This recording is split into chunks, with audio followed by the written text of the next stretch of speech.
Le projet de loi dont nous discutons aujourd'hui est sans doute le fruit d'un travail qui vient de loin, de nombreux travaux sur l'égalité, sur la lutte contre les discriminations, sur l'engagement associatif ou encore sur la mixité sociale dans le secteur du logement. Et le travail qui a été mené d'abord au sein du gouvernement, mais ensuite dans notre Assemblée, dans la commission spéciale, a témoigné de la très grande richesse des contributions qu'il y a pu y avoir et du coup de la créativité dont nous autres députés savons faire preuve dans ces cas-là.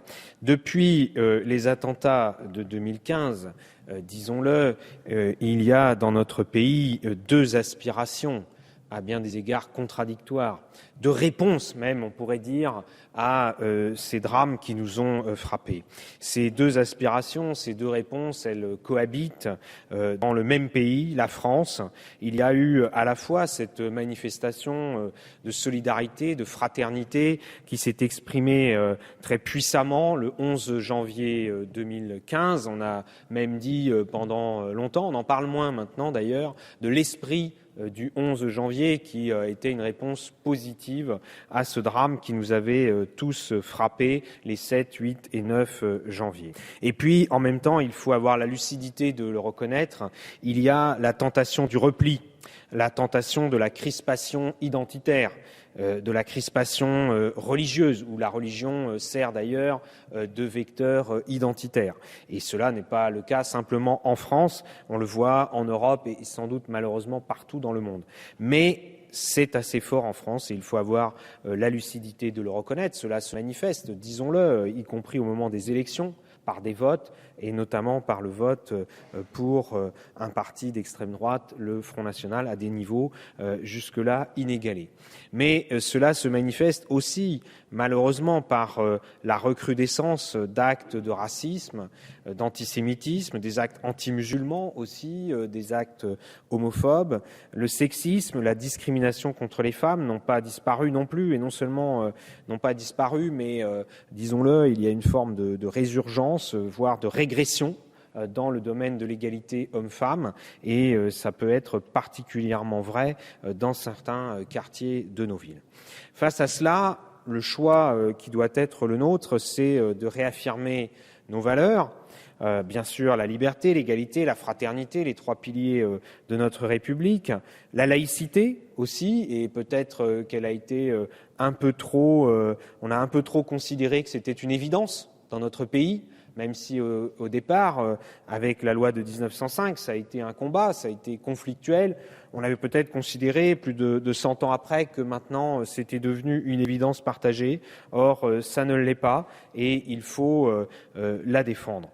Car ce qui est en jeu, on l'a dit à plusieurs reprises lorsque les attentats nous ont frappés, parce que c'est notre mode de vie qui est attaqué, le mode de vie libre, ouvert, tolérant. Il ne faut pas simplement le réaffirmer, il faut le défendre, le mettre en œuvre concrètement chaque fois qu'on en a la possibilité. Et je crois que c'est la mission que doit se fixer notre majorité, la gauche, dans toutes ses sensibilités. Cela a toujours été sa tradition.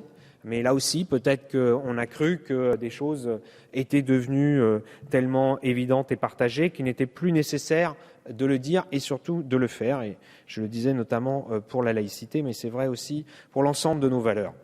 Enfin, c'est favoriser l'engagement associatif partout, car je crois que nous pouvons partager ce constat, mais il ne faut pas simplement partager le constat, il faut aussi partager les mesures concrètes de soutien au monde associatif, parce que l'engagement associatif, il permet non seulement l'échange entre les citoyens, y compris les échanges interculturels qui permettent de mieux se comprendre, de mieux se connaître, mais aussi d'avoir une défense concrète de ces valeurs. Et puis c'est sans aucun doute, et beaucoup d'études à la fois sociologiques, mais aussi de sociologie électorale le montrent, un bon antidote au repli, à l'isolement. Et là où le tissu associatif recule, là où l'engagement associatif est faible, là où les associations sont faibles, c'est souvent le populisme qui gagne. Et au contraire, là où elles sont fortes, eh bien, on voit une bonne résistance. Enfin, c'est favoriser aussi la mixité sociale, parce que là aussi, il ne suffit pas de le dire, il ne suffit pas de dire qu'on est d'accord, mais il faut le faire. Et là, il y a des mesures concrètes.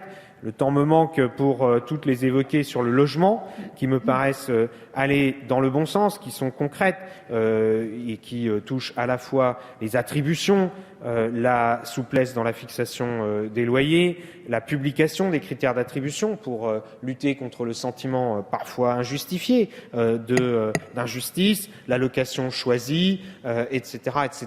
Et je voudrais dire un dernier mot, Madame la Présidente, si vous me l'accordez, en m'adressant à Madame la Ministre du Logement, car je sais qu'elle a une approche concrète et pragmatique pour que nous puissions trouver un compromis dans la discussion, vous l'avez dit tout à l'heure dans votre intervention, entre l'aspiration de beaucoup d'élus à ce qu'il y ait plus de pouvoir aux élus locaux et en même temps la volonté de donner aux personnes qui sont le plus en difficulté des débouchés concrets en termes de logement, en évitant la constitution de ghettos ou si on a une application trop mécanique des critères, c'est ce à quoi cela peut aboutir. Donc nous attendons beaucoup de ce texte et de la discussion parlementaire. Merci. Merci, monsieur le député.